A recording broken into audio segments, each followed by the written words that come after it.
창세기 22장 9절에서 14절. 창세기 22장 9절에서 14절.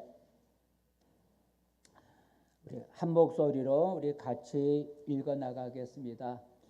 하나님이 그에게 일러 주신 곳에 이른지라. 이에 아브라함이 그곳에 제단을 쌓고 나무를 벌려 놓고 그의 아들 이삭을 결박하여 제단 나무 위에 놓고 손을 내밀어 칼을 잡고 그 아들을 잡으려 하니 여호와의 사자가 하늘에서부터 그를 불러 이르시되 아브라함아 아브라함아 하시는지라.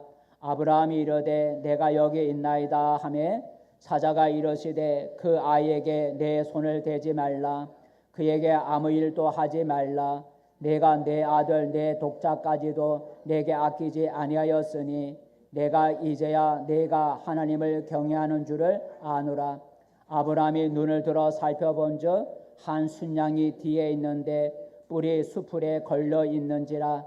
아브라함이 가서 그 순양을 가져다가 아들을 대신하여 번제로 드렸더라. 아브라함이 그 땅 이름을 여호와 이레라 하였으므로 오늘날까지 사람들이 이르기를 여호와의 산에서 준비되리라 하시니라. 아멘. 할렐루야. 복된 자리에 잘 오셨습니다. 우리 옆사람 함께 인사 나눕시다. 반갑습니다. 잘 오셨습니다. 반갑습니다. 잘 오셨습니다. 오늘도 하나님이 우리의 몸과 마음을 어루만져 주시고 신령한 은혜를 내려주시는 은혜가 있기를 축복합니다. 오늘 설교 제목은 여호와 이레입니다. 함께 읽어봅시다. 시작. 여호와 이레. 여호와 이레. 오늘 성경 본문에 나오죠. 14절에 여호와 이레라는 말이 나오는데 14절 한번 읽어볼까요? 시작. 아브라함이 그 땅 이름을 여호와 이레라 하였으므로 오늘날까지 사람들이 이르기를 여호와의 산에서 준비되리라 하더라. 그래서 여호와 이레는 여호와라는 말과 이레라고 본다고 하는 여호와와 그다음에 이레라고 하는 두 단어의 합성어인데 그 뜻은 하나님이 여기 보니까 준비해 놓으신다라는 거죠. 하나님이 예배해 놓으신다. 하나님이 준비해 놓으시고 예배해 놓으신다라는 뜻. 예배한다는 말이 뭐예요? 뭘 위해서 우리가 예배한다고 하는 것은 앞으로 필요한 때를 위해서 우리가 미리 준비해 놓는 걸 예배한다 그러죠. 그죠? 앞에 필요한 때 쓰려고 미리 준비해 놓는 걸 예배한다 그래요. 하나님이 우리의 필요한 것을 하나님이 미리 준비해 놓으신다는 거죠. 이게 여호와 이레라는 뜻입니다. 얼마나 좋으신 하나님이세요? 하나님은 우리에게 필요한 것을 미리 준비해 놓고 때가 되면 주신다는 거죠. 때가 되면 대신 주신다는 거예요. 한번 고린도전서 2장 9절 읽어볼까요? 하나님은 우리를 위해서 예배 놓으시는데 그게 예배 놓으시는 걸 좋은 걸 예배 놓으신다는 거죠. 읽어보겠습니다. 시작. 하나님이 자기를 사랑하는 자들을 위하여 예배하실 모든 것은 눈으로 보지 못하고 귀로 듣지 못하고 사람의 마음으로 생각하지도 못하였다 함과 같으니라 그랬어요. 하나님이 우리를 위해서 앞으로 필요한 것을 준비해 놓으시는데 그 준비해 놓으시는 것은 우리가 눈으로 보지도 못했고 귀로 듣지도 못했고 마음으로 생각하지 못한 그 좋은 것을 하나님이 준비해 놓으셨다가 때가 되면 우리에게 주신다는 거예요. 이게 바로 여호와 이레라는 뜻입니다. 그래서 이 시간에는 여호와 이레라는 이 말씀을 우리가 생각해 보면서 함께 은혜를 나누고자 합니다. 이 여호와 이레라는 이 말은 유래가 어떻게 되느냐? 오늘 읽은 성경 본문에 여호와 이레의 유래가 나오죠. 어느 날 하나님이 아브라함에게 한 가지 지시를 내렸어요. 명령을 했죠. 아브라함에게 하나님이 한 가지 지시, 명령을 내렸는데 그 지시는 뭐냐? 아브라함에게 외아들이 있는데 물론 첩이 난 아들도 있지만 아브라함의 본처에서 난 외아들이 하나 있는데 그 애아들 이름이 이삭이란 아들이죠. 몇 살에 낳았어요? 100살에. 아주 늙어서 100살에 낳은 아들이 이삭이에요. 근데 그 애아들 이삭을 하나님이 번제로 바치라는 거예요. 번제로. 번제라고 하는 것은 각을 떠서, 동물로 말하면 동물을 각을 죽여서 각을 떠서 쪼개서, 그리고 그걸 제단에 올려놓고 불로 태워 드리는 게 번제라는 거야.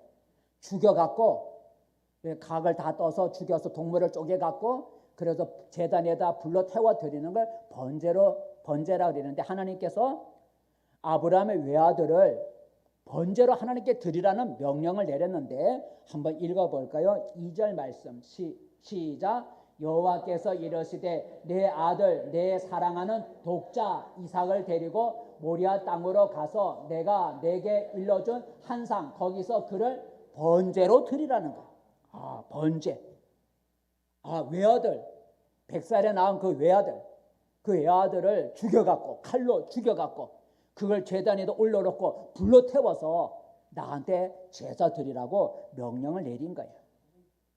얼마나 여러분 황당하고 무서운 명령이에요. 만약 하나님이 여러분의 자식을 죽여서 태워 드리라면 드리겠어요? 저부터 못하죠. 그죠? 저부터 못해. 어떻게 자기 자식을 손으로 죽이고 어떻게 자기 자식을 불로 태워 드리겠어요? 근데 하나님이 그렇게 요구하신 거예요. 우리 같으면 저 안 믿으면 안 믿었지 전 그렇게 못합니다 하고 대부분 우리는 항변할 거예요. 그런데 아브라함은 어떻게 했을까요? 아브라함은요, 그 하나님의 명령에 대해서 따지거나 거절하거나 다음에 하죠 하고 미루지도 않고 즉시 순종했다는 거죠. 한번 3절 읽어볼까요? 그 명령에 대해서 따지지도 않고 항변하지도 않고 즉시 순종했다는 건데, 3절 말씀 시작. 아브라함이 아침에 일찍이 일어나 나귀의 안장을 지우고 두 종과 그의 아들 이삭을 데리고 번제에 쓸 나무를 쪼개어 가지고 떠나 하나님이 자기에게 일러주신 곳으로 가더니 그랬어요. 그 다음날 아침 일찍이 일어나서 하나님이 지시한 그 산으로 갔다는 거예요. 아브라함은 하나님의 참 황당한 그 명령에 대해서 아브라함은 미루지도 않고 거부하지도 않고 따지지도 않고 순종했다는 거예요. 근데 며칠을 걸어갔냐면 3일 길을 걸어서, 그러니까 하나님이 참 먼 곳에까지 가서 외아들을 번제로 드리라 그랬는데 3일 길을 걸어서 하나님이 지시한 모리아 땅의 산에 이르게 되었다는 거예요. 3일 길을 걸어갔다는 거예요. 4절 읽어볼까요? 4절 말씀 시작. 제 3일에 아브라함이 눈을 들어 그것을 멀리 바라본지라 그랬어요. 자기가 죽일 외아들 이삭과 함께 며칠 길을 걸어갔다고요? 3일 길을 걸어간 거예요. 여러분 3일 길을 걸어가면서 아버지 아브라함 마음속에 갈등이 없었겠어요? 있었겠죠. 그죠? 그 자리에서 바로 죽이면 사람의 충동이 일어나서 바로 죽일 수 있겠지만 3일 길을 걸어가는 동안에 얼마나 마음에 갈등이 생기겠어요? 내가 이 외아들을 죽일 것인가 말 것인가? 하나님 명령에 내가 순종해야 되냐 말아야 되냐? 내가 헛소리를 들었나 안 들었나? 별별 생각이 다 날 거예요. 또한 자기 옆에 애아들을 자기가 죽는지도 모르고 아버지와 함께 걸어가는 애아들 이삭을 볼 때 아버지의 마음이 얼마나 아프겠어요. 그죠? 얼마나 아프겠어요. 외아들은 자기가 죽는지도 모르고 제사 지낸다니까 좋아갖고 나무를 짊어지고 자기를 태울 그 번제 나무를 자기가 짊어지고, 그리고 신바람이 나갖고 제사 지낸다니까 신바람이 나서 가는데 아버지가 그 아들을 볼 때 얼마나 마음이 아팠겠어요. 아버지와 아들이 3일 길을 걸어가는 모습을 한번 볼까요? 6절이죠. 3일 길을 걸어가는 모습 시작. 아브라함이 이에 번제 나무를 가져다가 그의 아들 이삭에게 지우고 자기는 불과 칼을 손에 들고 두 사람이 동행하더니, 3일 길을 걸어갈 때 아들에게는 뭘 지웠다고요? 자기를 태울 번제 태워드릴 나무를 아들 이삭에게 지워주고, 자기는 손에 뭘 가졌다고요? 횃불, 불씨가 있어요. 불씨하고 불과 그 다음에 아들을 죽일 칼을 들고 가는 거예요.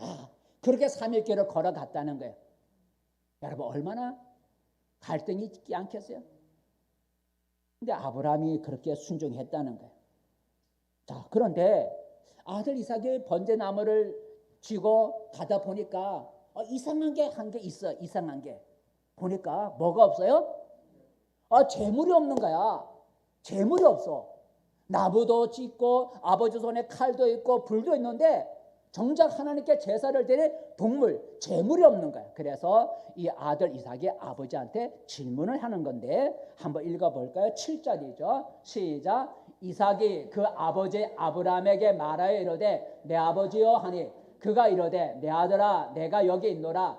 이삭이 이르되 불과 나무는 있거니와 번제할 어린 양은 어디 있습니까? 어디 있나이까? 다 있는데 정작 중요한 재물이 없는 거야. 그래서 아버지한테 물어봤어요. 그 말을 들은 아버지 아브라함의 마음이 철렁했겠죠. 그죠? 철렁했을 거예요. 아, 이놈의 자식 똑똑하네. 똑똑하네. 바보 같으면 뭐 재물이 있든지 말도 안 할 텐데 재물이 어디 있냐 물으니까 이놈이 똑똑하구나. 아버지 가슴이 철렁했을 거예요. 아버지가 그 아들 이삭에게 거짓말 하지 않는다고 하나님 너 죽이라 그래서 그런 말 할 수 없잖아. 그죠? 너가 재물이야 이렇게 말할 수가 없잖아. 그래서 아브라함이 뭐라고 대답했을까요? 그 다음이죠. 아브라함이 뭐라 대답할까? 8절이죠. 시작. 아브라함이 이르되 내 아들아 번제할 어린 양은 하나님이 자기를 위하여 친히 준비하시리라 하고 두 사람이 함께 나아가서 아브라함이 말하기를 너가 재물이야 라고 말하지 않고 하나님이 친히 자기를 위하여 어린 양을 준비해 놓을 거다. 여호와 이라는 말이 벌써 나온 거예요. 하나님이 자기를 위하여 어린 양은 준비해 놓을 거니까 너 걱정하지 마 라고 말해요. 그러니까 아브라함을 믿었다기보다는 아들한테 너라는 말을 할 수가 없기 때문에 그렇게 말을 했어요. 자, 그래서 이제 하나님이 지시한 땅 산에 올라가서 아들과 함께 돌로 제단을 쌓고 그리고 그 아들을 결박을 해서 이삭을 결박을 해서 그리고 칼을 들어 아브라함 아들 이삭을 아버지가 죽이려고 하는 모습이 나오는데 9절과 10절 오늘 우리가 읽었죠. 읽어보겠습니다. 시작. 하나님이 그에게 일러주신 곳에 이른지라 이에 아브라함이 그곳에 제단을 쌓고 나무를 벌려놓고 그의 아들 이삭을 결박하여 제단 나무 위에 놓고 손을 내밀어 칼을 잡고 그 아들을 잡으려 하니라. 아브라함 믿음이 대단하죠. 아들을 죽이려고 하는 아버지나 또는 죽는 아들이나 둘 다 마음이 편하지는 않았을 거예요. 그죠? 죽이는 아버지나 죽는 아들이나 마음이 기뻐서 할렐루야 하고 죽이거나 죽지는 않았을 거예요. 둘 다 마음이 편하지 않았을 거예요. 칼을 든 아브라함도 죽이려고 하지만은 그 마음속으로는 하나님 내 아들을 살려주세요 하는 마음으로 죽이려고 칼을 들었는지도 몰라요. 또 제단이 결박되어 제단에 올라가 있는 이삭도 그 죽는 순간에 그래도 마음속으로는 하나님 저를 살려주세요 하고 기도했는지도 모르죠. 자, 그런데 아브라함이 하나님의 말씀에 순종해서 번제로 드리려 했으니 칼을 들어 아들을 죽이려고 손을 들었는데 그때 하늘로부터 음성이 들려왔다라는 거죠. 자, 하늘로부터 어떤 음성이 들려왔을까요? 11절 말씀 시작.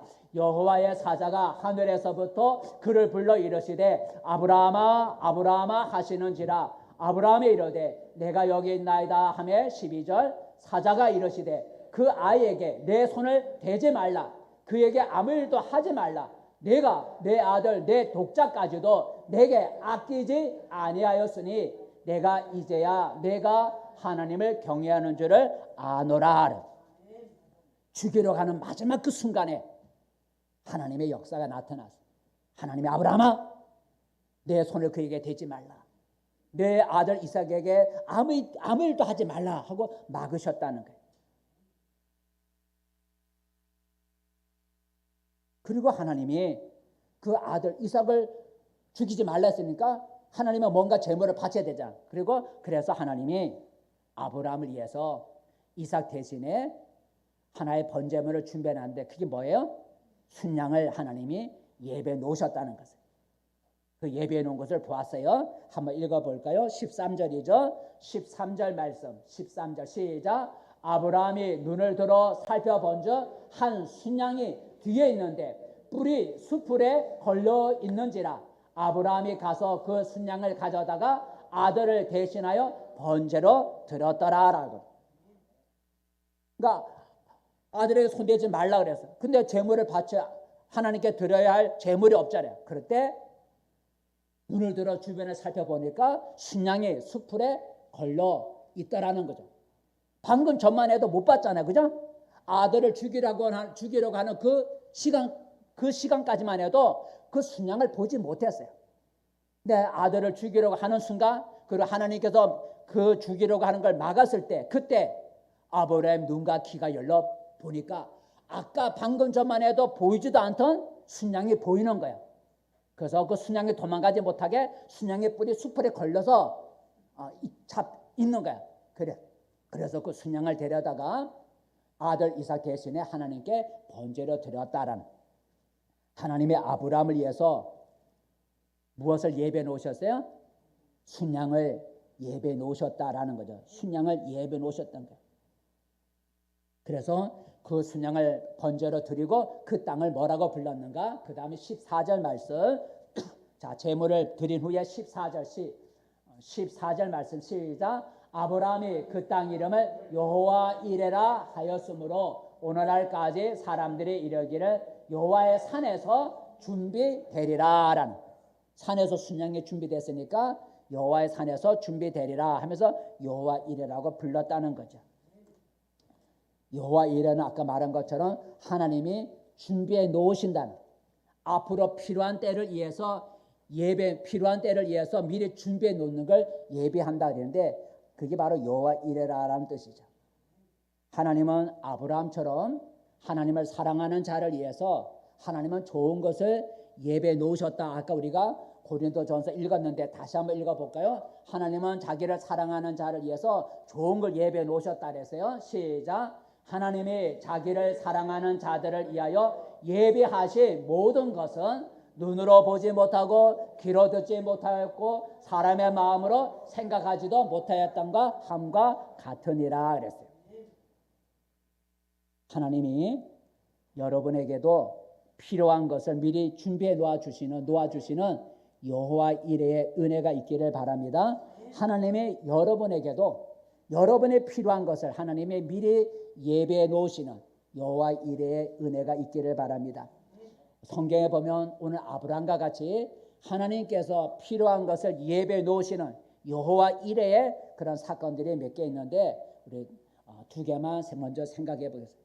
하나는 요나와 물고기. 따라봐. 요나와 물고기. 요나와 물고기. 하나님이 요나를 위해서 뭘 예배해 놓으셨다고요? 물고기를 예배해 놓으셨다는 거예요. 여러분 내용은 아시겠지만 혹시 내용을 모르는 분들을 위해서 말해 볼게요. 하나님이 요나라고 하는 선지자에게 명령하기를 아수르의 수도인 니느웨에 가서 이 니느웨 성이 얼마 후에 무너지리라고 하는 하나님의 심판이 임할 것이라고 가서 전해주라 그랬어요. 그런데 요나가 하나님 명령에 불순종해서 니느웨 성에 가기를 거부했어요. 왜냐하면 니느웨 성은 이스라엘의 적국이에요. 적국인데 멸망한다는 걸 알려주면 회개할 것 같으니까 가기를 싫어했어요. 안 가야 그 소식을 전해주지 말아야 회개하지 않고 멸망할 수 있으니까 가서 전해주라고 하는 하나님의 심판을 전해주라 그랬는데 요나가 가기 싫어서 안 가고 니느웨를 안 가고 배를 타고 다시스로 도망을 가려고 다시스로 가는 배를 탔어요. 그런데 얼마 후에 하나님께서 그 바다 위에 큰 풍랑이 일게 해서 요나가 탄 배가 이태롭게 됐어요. 그러자 배에 탄 많은 사람들이 각자 자기가 섬기는 신을 찾기 시작했어요. 각자 자기가 섬기는 신을 부르면서 이 풍랑에서부터 자기들을 살려달라고 막 기도를 하고 그랬는데 소용이 없었어요. 그래서 배에 탄 사람들이 제비를 뽑아서 누구 때문에 이 큰 풍랑이 우리에게 왔느냐 하면 제비를 뽑아보자. 이 제비를 뽑았는데 누가 뽑혔겠어요? 요나가 뽑힌 거예요. 저 배 밑창에 가서 숨어서 잠을 자고 있던 요나가 붙잡혔어요. 어때? 요나가 걸렸어요.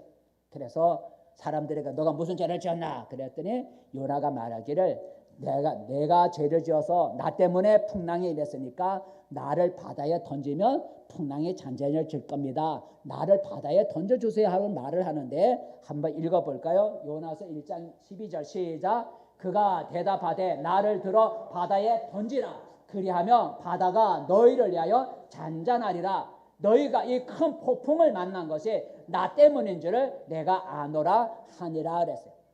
자기가 저 하나님 말씀에 불순종해 도망가다가 풍랑이 일어난 줄 알고 나를 바다에 던지라. 그러면 풍랑이 잔잔해질 거라 그랬어요. 그래서 사람들이 요나를 들어 바다에다 던졌더니 정말로 요나의 말처럼 풍랑이 잔잔해졌다는 거죠. 자, 요나는 어떻게 됐을까요? 깊은 바다에 내던졌으니까 죽는 거 당연하겠죠. 하나님이 요나가 죽도록 내버려 두셨을까요? 아니다라는 거죠. 바다에 빠진 요나가 살 수 있도록 하나님이 예배해 놓으신 것이 있었는데 그게 뭐라고요? 물고기를 하나님이 예배해 놓으셨다가 바다에 빠지자마자 큰 물고기가 와서 요나를 삼키게 만들었다는 거예요. 씹으면 죽겠죠? 씹지 않고 삼킨 거예요. 삼키게. 한번 읽어볼까요? 1장 17절 말씀 시작. 여호와께서 이미 큰 물고기를 예비하사 요나를 삼키게 하셨으므로 요나가 밤낮 3일을 물고기 뱃속에 있으니라 그랬어요. 만약에 그때 요나를 삼키는 물고기가 없으면 죽는 거죠. 그죠? 죽을 수밖에 없어요. 근데 하나님이 이미 큰 물고기를 예배해 놓으셨다가 물에 빠지자마자 삼키게 해서 물고기 뱃속에 들어갔어요. 그런데 여러분, 물고기 뱃속에 들어가면 사람이 죽는 거예요. 그죠? 소아에게 나와서 다 죽을 수밖에 없어요. 그런데 하나님께서 요나를 살리고자 하기 때문에 물고기 뱃속에 들어가서도 안 죽게 하나님이 역사하신 거예요. 그 물고기가 바닷속에 살아가는데 그 물고기 뱃속에서 어때 산소가 부족해서 죽을 텐데 산소가 부족하지도 않게 하시고 소아에게 놓아서 자기 모든 걸 장기를 녹일 수 있을 텐데 그러지도 못하도록 3일 동안 하나님이 물고기 뱃속에서 이렇게 모든 걸 막아줘 갖고 거기서 안전하게 물고기 뱃속에서 3일 동안 있게 만들었다는 거죠.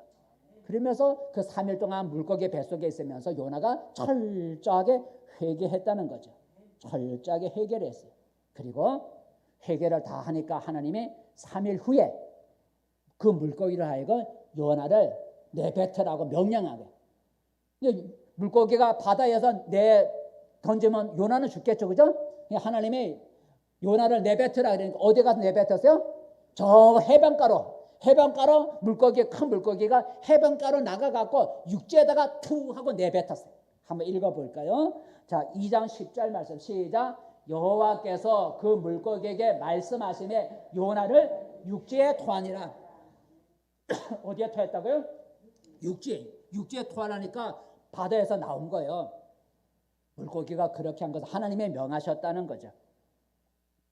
여러분, 물에 빠진 요나를 삼킬 물고기가 준비되어 있을 줄이야 누가 생각이나 했겠어요. 그죠?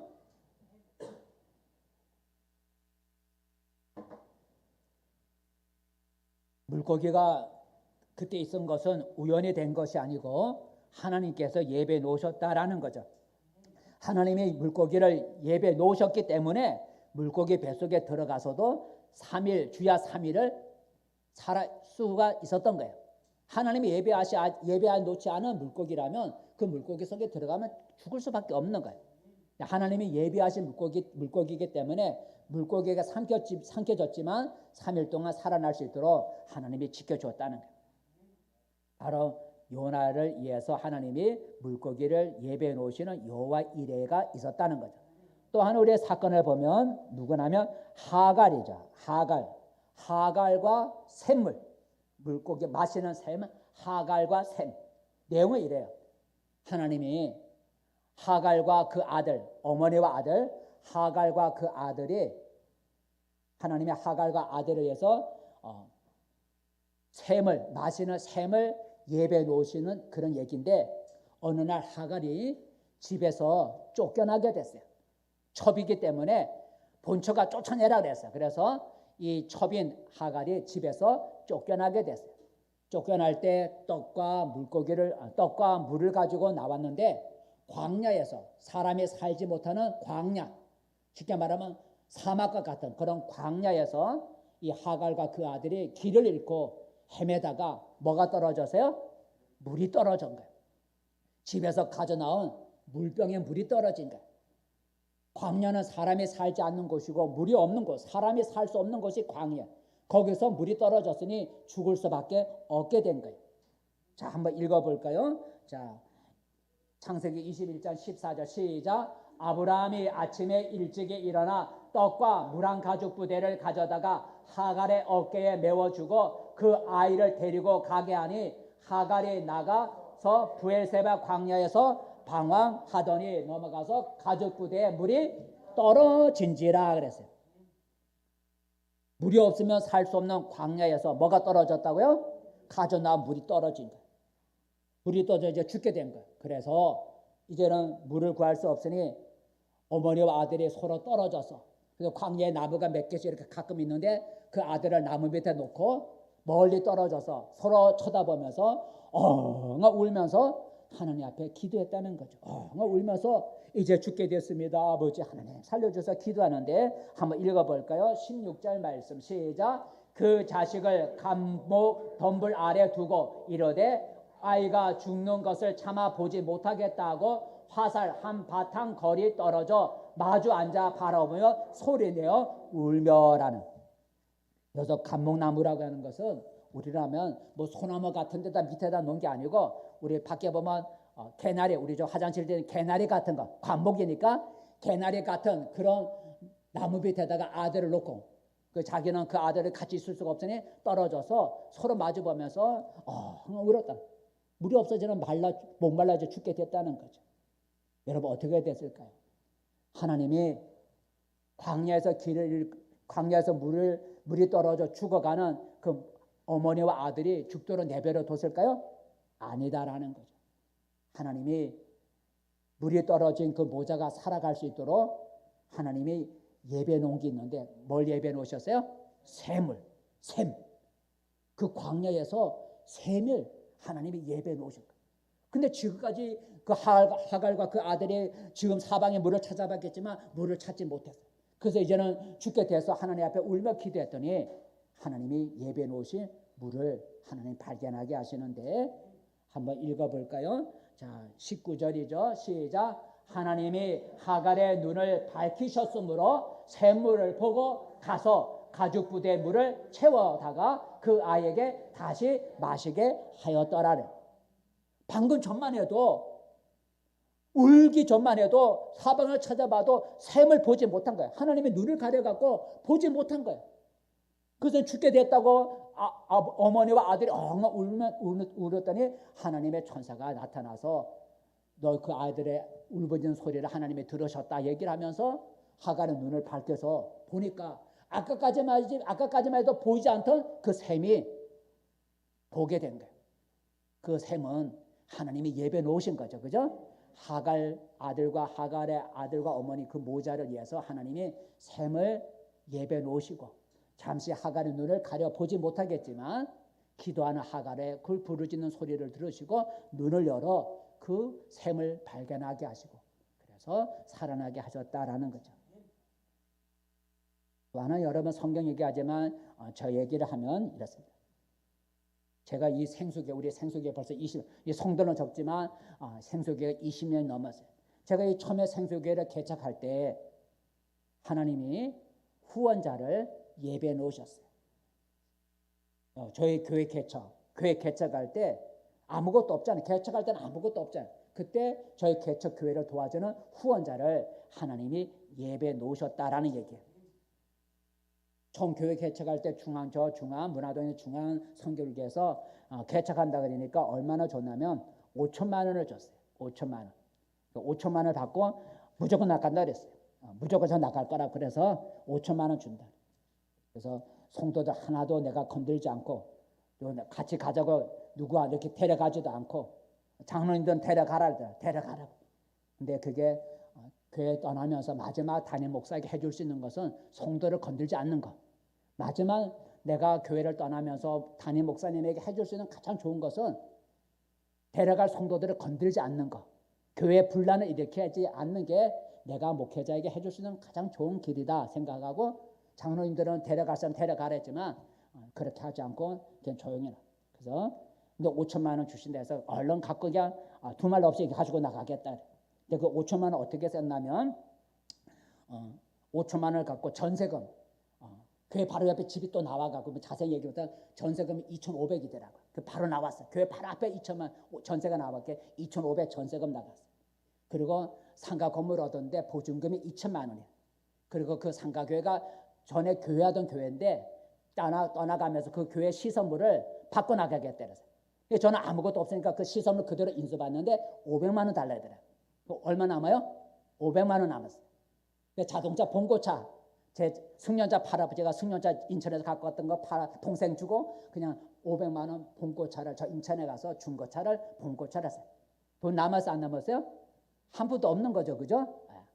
그 이제 개척했을 때 이제 들어온 돈 그걸 갖고 이제 운영해 나가는 거죠. 개척 예배 드릴 때 참석한 성도들이 이제 헌금한 거 그거 가지고 이제 여기 남아 있는 돈이죠. 5천만 원 증거 가지고 전세금 2,500, 주택 2,500. 보증금 상가 교회 상가 보증금 2천만 원. 그다음에 그거 교회 어떤 시설물 그대로 다 인수받는데 500만 원. 그다음에 교회 차가 없으니까 중고차 사는데 500만 원. 이 5천만 원 다 썼어요. 그때 성도가 몇 명이었냐면 저희 가족 4명이었어요. 저와 안사람 그다음에 주영이가 자영이가 5학년인가 6학년 때 그리고 주영이가 젖 먹일 때 이렇게 우리 가족 4명하고 70 넘은 한 권사님이 오시겠다 그랬는데 그분 한 사람. 그래서 교회는 저희 가족 4사람하고 70대 넘은 여권사님 한 분이 개척할 때 그렇게 성도였어요.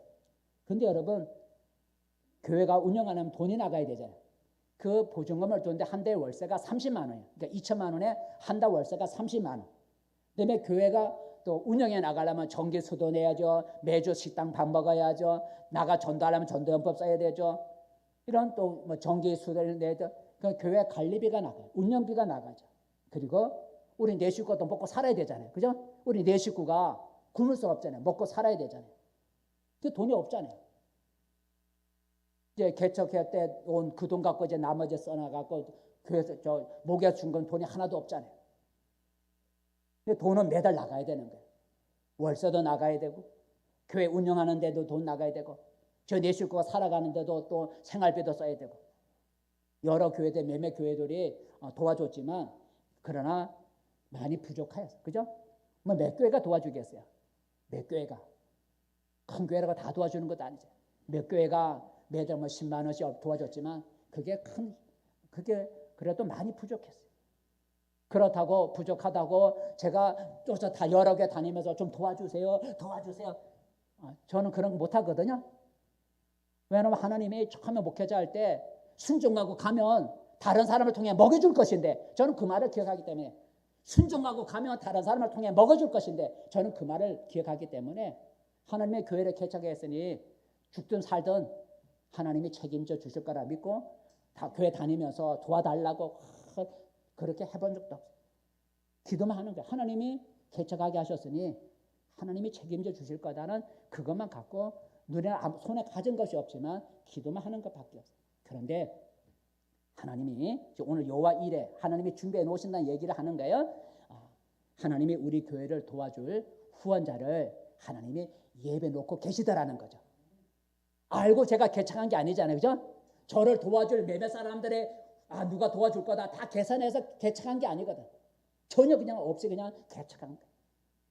네, 하나님이 개척하니까 저희 교회를 도와줄 후원자를 예배 놓고 계시더라. 개척해서 얼마 안 돼서 이제 돈이 하나도 없잖아요. 뭐 처음부터 개척해 누가 뭐 성도들 들어와서 막 헌금하겠어요?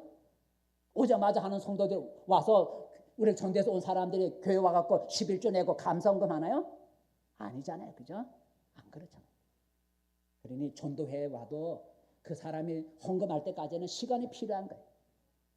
그동안은 힘든 거예요. 그런데 하나님이 후원자를 예배해 놓으셨는데 그 중앙교회 모교회에 한 여집사님이 우리 개척한 걸 알고 한 달에 얼마씩 도와줘? 50만 원을 도와주더라고. 한 달에 개인이 여집사님이 한 달에 50만 원. 그 여집사님이 저하고 개인적으로 가깝지도 않아요. 잘 알지도 못해요.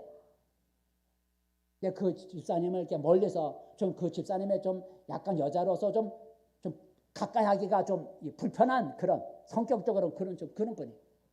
다정다감해서 막 따뜻하고 막 그런 분이 아니에요. 그래서 그 집사님하고 저하고 무슨 이렇게 개인적인 그런 관계도 없어요. 별로 만나본 적도 몇 번 안 돼요. 근데 그분이 저하고 평소에 잘 알지도 못하는 분인데 그분이 50만 원씩 도와준 거예요. 저한테 전화한 게 아니라 다른 사람을 통해서 저한테 계좌번호 알아갖고 그래서 다른 사람을 통해서 저한테 알려주더라고요. 50만 원을 가지고 도와주는데 그분이 도와주면서 한 번도 저한테 찾아온 적도 없고 전화하신 적도 없어요. 그냥 돈만 보내주는 거예요. 저 개척했다가 어떻게 되는가 보고 돈 어떻게 쓰는가 보고 전화도 하지 않고 찾아와 주자. 제가 한 번, 두 번 찾아가서 오지 말라 그러더라고요. 불편하다고 오지 말라 그러더라고요. 찾아오지도 말라 그러더라고요. 근데 그분이 50만 원을 도와줬는데 그냥 20년 넘었어요. 20년에 50만 원이면 지금 얼마나 될까요? 한 100만 원 되겠죠, 그죠? 20년 이상이 전 20년 전에 50만 원씩 매달 그 50년이면 20년 전이니까 지금 100만 원 정도를 매달 준 거예요. 얼마나 도와줬나? 5년을 도와준 거야. 만 5년을 여기 와서도 도와줘. 여러분 그렇게 소리 없이 5년을 매달 50만 원을 줘. 그 적은 돈이 아니잖아요, 그죠? 적은 돈이 아니에요. 매달 50만 원이 저희 교회에 큰 힘이 된 거예요.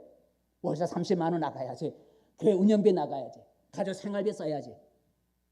그래서 뭐 정말로 살아가는 거예요. 그거 가지고 다 하고 저희 생활은 그냥 내 식구가 그냥 굶지 않고 살아가는 거예요. 그렇게 하면서 교회가 이렇게 해와면서 그렇게 해서 하나님이 교회를 개척했더니 생각하지도 않은 후원자를 50만 원짜리 후원자를 하나님이 예배 놓고 계시더라고요. 이게 여호와 이레라. 지금도 우리 교회 성도들이 하나님과 그의 나라의 하나님의 확장을 위해서 여러분들이 최소한 11조만 여러분이 내주시면 우리 교회는 어려움 없이 할 수 있어요. 우리 교회 성도는 적지만 우리 교회 성도들이 정말로 하나님의 나라를 위해서 자기의 버는 수입의 11조를 하나님의 나라를 위해서 여러분이 드린다면 우리 교회가 큰 일을 할 수 있어요.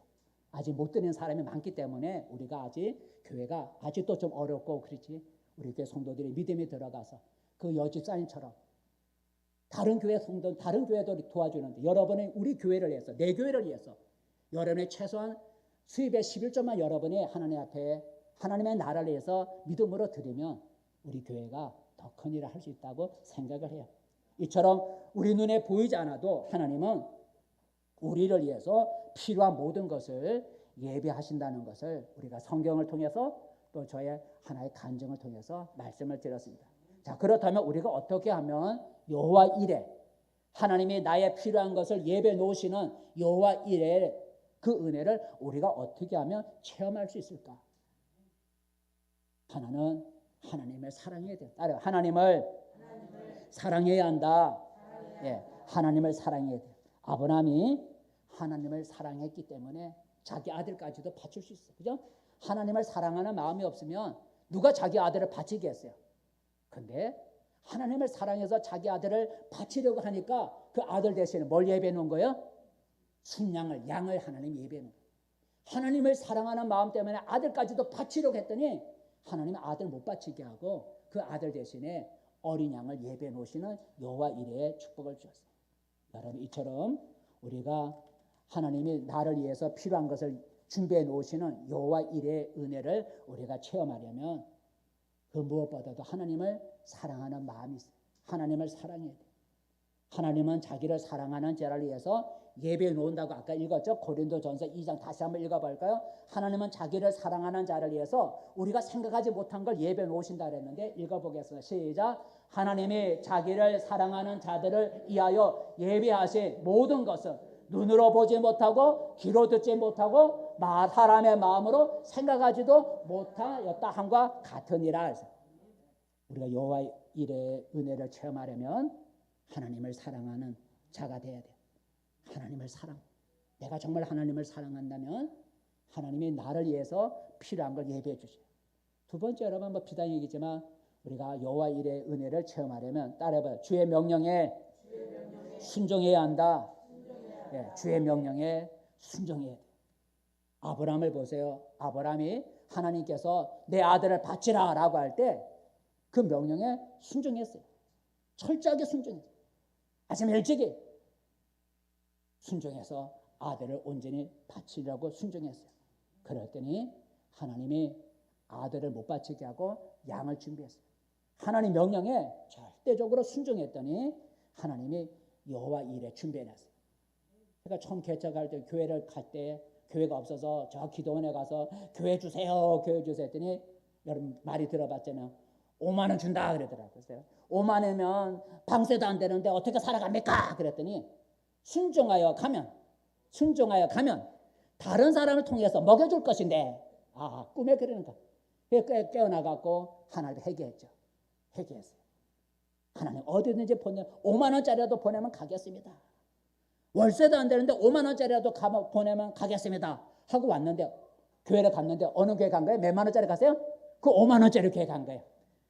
첫 교회 갔더니 4만 원 준다 그랬대요. 4만 원. 전에 지난 작년까지만 4만 원 줬는데 저는 이제 2월 달에 갔으니까 한 해가 지났으니까 나보고 전도사님 오면은 저 밑에 철물점하는 동생한테 얘기해서 1만 원을 붙여갖고 5만 원 주겠다. 그래서 가겠다고. 그래서 그 다음 주부터 그 교회 가갖고 제가 첫 목회지를 했어요. 하나님의 명령.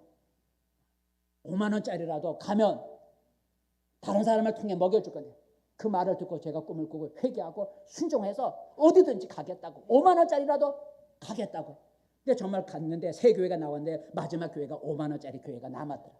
갔더니요 여호와 이래로 하나님이 다른 그 전에 했던 목사님이 안수받고 갔는데 그 비어있는 동안에 성교비가 많이 들어와 쌓였더라고요. 여러 교회에서 그 어려운 교회 여러 교회 3만 원짜리 5만 원짜리가 한 반년 동안 쌓여있던 거예요. 그거 가지고 제가 대학원 다녔잖아요. 결혼하기 전이니까 5만 원짜리였지만 그곳에 내가 가겠다고 순종하고 갔더니 다른 교회에서 그 목회자가 비어있는 동안에 그 성교비가 다 쌓여 있어갖고 결혼도 안 하니까 넉넉하진 않지만 그걸 가지고 청년이까지 차를 더 올라오면서 대학원을 다녔잖아요. 하나님이 제가 절대적으로 순종하고 가겠다고 순종했더니 하나님이 예배해 놓으시더라고요. 대학원까지 다닐 수 있도록 하나님이 물질을 예배해 놓으셨다. 그래서 우리가 하나님 명령에 절대적으로 순종하면 계산하지 않고 계산하면 안 돼. 하나님의 명령과 지시는 주판을 튀기면 안 돼. 계산하는 순간에 하나님의 은혜가 떨어져. 믿음으로 하는 거예요. 세 번째로 여러분 우리가 여호와 일의 은혜를 체험하려면 따라 봅시다. 드리기를 아까워하지 말아야 한다. 예. 드리기를 아끼지 말아야 돼.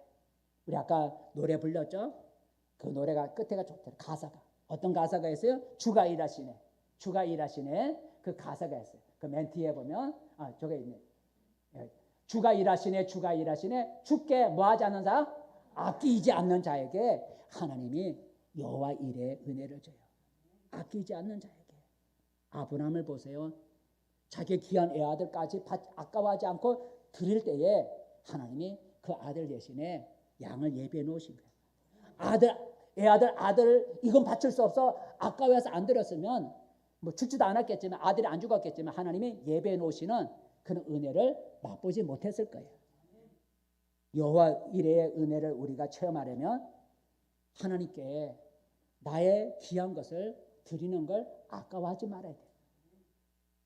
하나님 나를 위해서 좋은 거 예배해 놓으세요. 나의 필요한 거 좀 예배해 놓으세요. 우리가 그런 기도할 수 있잖아. 그런데 우리가 하나님께 드리기를 아까워하지 말아야 하나님이 예배해 놓으시는 거예요. 나는 하나님께 드리는 거 아까워서 못 드리면서 하나님 나를 위해서 좋은 거 좀 예배해 놓으세요. 이건 말이 안 맞잖아요. 그죠? 하나님의 나를 위해서 필요한 좋은 거 눈으로 보지 못하고 귀로 듣지 못하고 생각도 못했던 그런 좋은 것을 하나님이 예배해 놓으시는 은혜를 내가 체험하려면 내가 하나님 앞에 드리는 걸 아까워하지 말아야 된다. 그래서 저는 성도들에게 11조를 드리고 감사헌금을 드리라고 그것만은 하라. 우리 성도들에게 최소한의 11조는 드리고 하나님 한 달에 한 번씩 감사헌금을 드려라. 내가 하나님 앞에 드리는 걸 아까워하지 않아야 하나님이 나의 필요한 것을 예배해 놓으시고 주시는 거예요. 나는 하나님 앞에 드리는 걸 아까워해서 못 드리면서 하나님이 나한테 여호와 일에 은혜를 주세요. 할 수가 없다라는 거죠. 마지막으로 우리 하나님의 은혜를 체험하려면 따라해보세요. 간절히 기도해야 된다. 예, 기도해야 돼. 말씀을 맺습니다. 성도 여러분, 우리 하나님은 여호와 이레, 우리의 필요한 것을 미리 준비해 놓으시는 여호와 이레 하나님이신 거예요. 내가 준비해 놓는 게 아니라 누가 준비해 놓는다고요? 하나님이 나의 필요한 것을 위해서 하나님이 준비해 놓으시는 그런 우리 하나님이에요. 근데 그런 우리가 하나님의 여호와의 은혜를 우리가 체험하려면 어떻게 된다고요? 하나님 무엇보다도 하나님을 사랑하고 하나님의 명령과 지시에 믿음으로 기꺼이 순종하고 그리고 하나님 앞에 드리기를 아까워하지 않으면서 하나님 앞에 간절히 기도할 때 하나님은 그런 자에게 예배해 놓으신 여호와 이레 축복이 있는 줄로 믿습니다.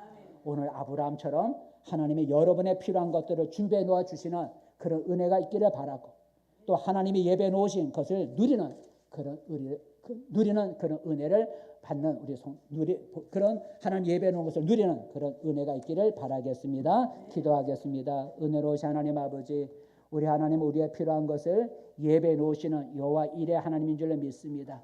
나를 위해 필요한 걸 예배해 놓으신 하나님의 그 은혜를 받을 수 있는 우리 모두가 되게 도와주시옵소서. 예수님의 이름으로 기도드립니다. 아멘. 찬송가 375장 드립니다.